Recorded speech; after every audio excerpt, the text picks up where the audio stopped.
Bob, it's good to see you. We are back talking contact centers again. How are you, man? Hey, Amos, so good to be with you. Yes, we're back in the land of contact centers. I can't get it out of my blood. It's been there for a long time, man. Well, I love listen, talking about it. listen. I've got bad news. CEO of one of the largest IT consulting shops in the world says call centers are going to be dead soon. Going to be Uh, dead. They're right, going like, away. we're not going to need them. We've got technology to do that. I could go on. The Kalana, the conversational AI guys, yeah, you don't need humans anymore. If you don't respect opinions, let me give you hard data. Stock, right? If you're a stock guy, right? You believe in that. Teleperformance, one of the largest contact center BPOs in the world. Stock 70% in the crapper. This thing is dead. It's basically trading like it is going to zero. So, Bob, it looks like you got out at just the right time. Is it true that this industry you love so much, this is finally its deathbed? Man, I always think of Mark Twain, and he was misquoted a lot of different ways. So I'll misquote him one more time in how he said this, but I'll paraphrase. Mark Twain said, just to say let's just say it this way: the report of my death as a contact center leader has been grossly exaggerated. Okay, so Mark Twain back in the day was hearing that contact centers were going away, and he Wow, said it was grossly exaggerated. he I, saw in the he future. saw in the future, Of course. and that's the reason why he said that statement, is so that we could always come back to it and use it as the example of the contact center is not going away. Dude, it's going to change. I Yeah. believe that AI is going to make a profound impact on the day-to-day life of the agent. I believe it's going to make a profound impact on the day-to-day life of the customer. But we as human beings have a problem that we need solved. And there is just not enough reality in the bot yet, in the AI yet, to solve the complexity of multi-tiered problems and the way that human beings present those problems Right. to who they're talking to. It just Well, takes a human mind. yeah. And Well, and and I'm sure there's some guy somewhere sitting in a room, in a dark room with a hoodie on, over his laptop going, "I'll show you," and he may show me. He may show me, but I don't think so. well, but the other part about this is we've heard this before, right? Like, I've been around a while, not as long as Bob, obviously, but I've Well, been around. obviously not as long. I've been around. I was around when the IVR came as well. And you were around too. Like, what similarities are you seeing and hearing based on the conversation we were having back then? Man, somebody came into my contact center, a vendor, and I remember sitting in the conference room. I can see his face, and he said to me and to everyone in the room, if you implement our IVR for your cellular phone contact center, we can decrease your contacts by 50%. By 50%.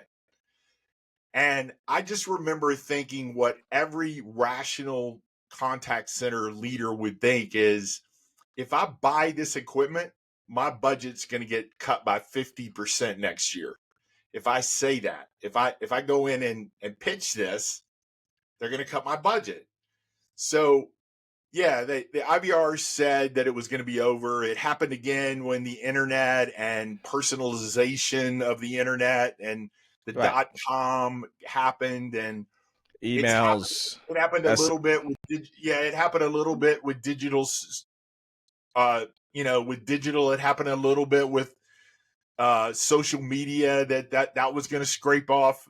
and they have all scraped off parts of our interactions, but I still got a person behind a keyboard somewhere that's answering questions. So uh, I, I I, just don't think it's going away. I think it's changing. so, and let's also take apart some of these comments. So when Klarna and others say, "Oh my gosh, we can automate a bunch of these interactions where there isn't a human," and they make it sound as though this is brand new breaking ground. I'm not saying the technology isn't. I'm simply saying we've scraped off millions and billions of interactions.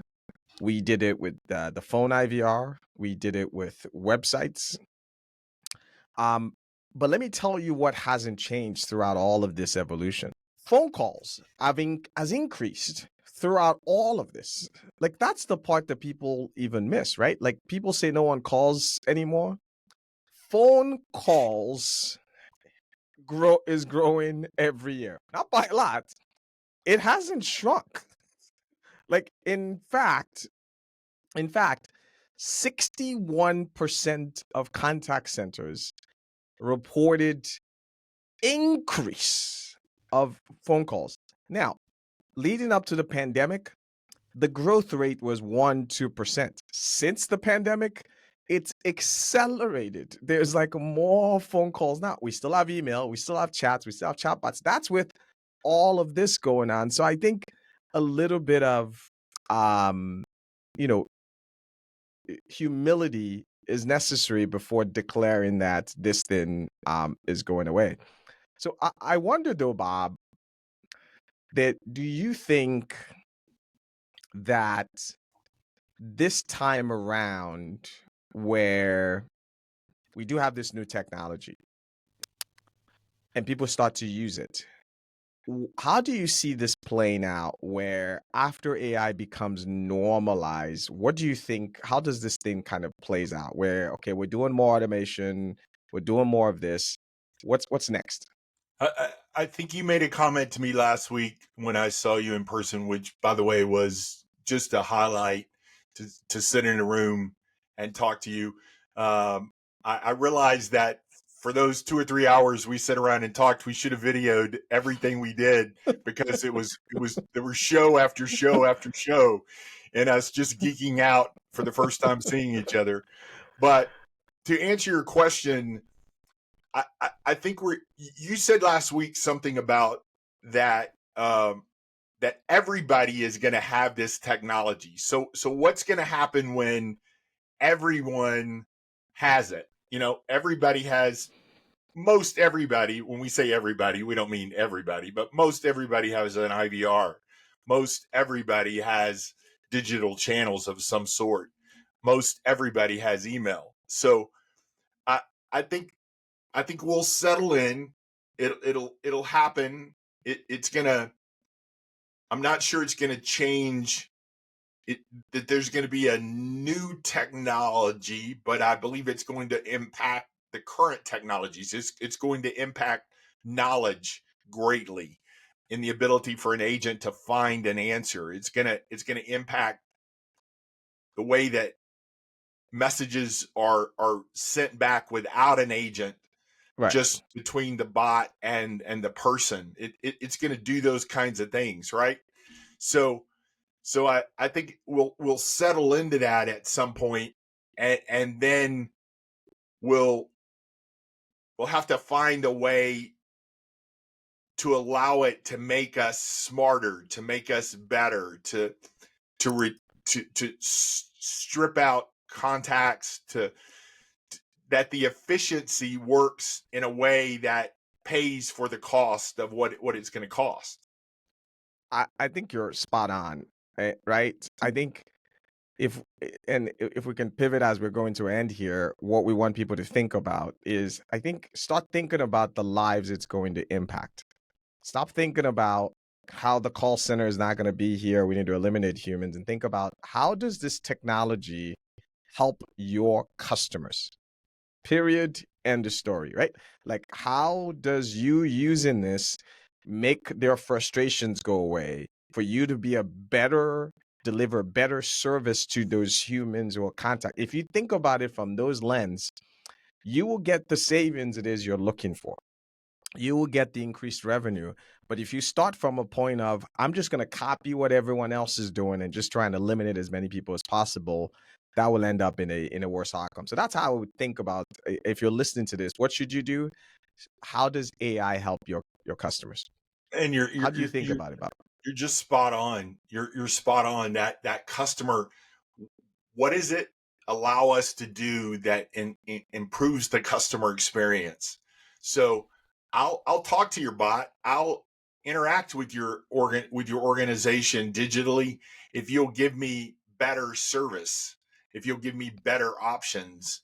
And it's happening. I mean, I called someone yesterday about something, and the question, the response was, you can handle this via our automated chatbot, our automated assistant. Right. I can send you a link on your phone, and you can click it and have an interaction with her, and she'll take care of you. So that's happening. That's being pushed. But one of the things we talked about in this bringing back the contact center show, Amos, is we want to focus on two areas. We want to focus on the customer, which you just talked about, and we want to focus on the agent. So in the past, we've talked a little bit about management and about directorship and how to run contact centers. So let's break it down for agents. So if you're an agent or you're a supervisor, even, here's what I think you need to do. You need to get ready. And how do you do that? Well, you read everything you can get your hands on. Google is your friend. Listen to podcasts like ours, like other ones that are talking about this. Google almost every major IBM, almost every major company, and every major learning platform has free classes about AI. You can become certified in Google AI. So take the time to learn what is about to invade your space and become useful to your company. Tell your supervisor, tell your manager that you're taking this, you've been certified. You would like to be on the initial team that's going to beta test this. Yeah. So put yourself in a world where you are the better option to hold on to, because you understand what's about to happen in your contact center. That's a good place to live it. I mean, you've got it. We got to work with bots, so you better learn our new overlords. On our way out, I think my my parting words would be humility. Be very wary about people who say they know what the future holds. In the late 1800s, the most popular car in America were electric vehicles, and it was a foregone conclusion that we were all going to be driving electric cars. And then obviously the early 1900s and the assembly line and the Ford Motor Company happened. It was right. Like, I'm not it sure was it's going to that. happen this time either, man. I'm not sure it's going to happen this time either. Yeah. So like, be very wary. So when someone says, "I know for sure these things are happening," take that with a grain of salt. What are your words of wisdom, Bob? Yeah, my quote is, "A secret is by Socrates." I went way back. The secret of change is to focus all Look of at your. you! Look Hey, at you, Bob! getting back into the old school. The secret of change is to focus all of your energy not on fighting the old, but on building the new. Love that. And I again, we started with the words of wisdom of who did we start out with? We started out with the quote that Mark Twain. Sorry, we started out with Mark Twain, and we'll end up with Socrates, and both of them are relevant to today's message. That's awesome. That's awesome. Bob, it is so good to be back talking contact centers again with you. For those of you listening, we are back better than ever. Please like, subscribe, and share our show, and we'll talk to you next time. Sweet.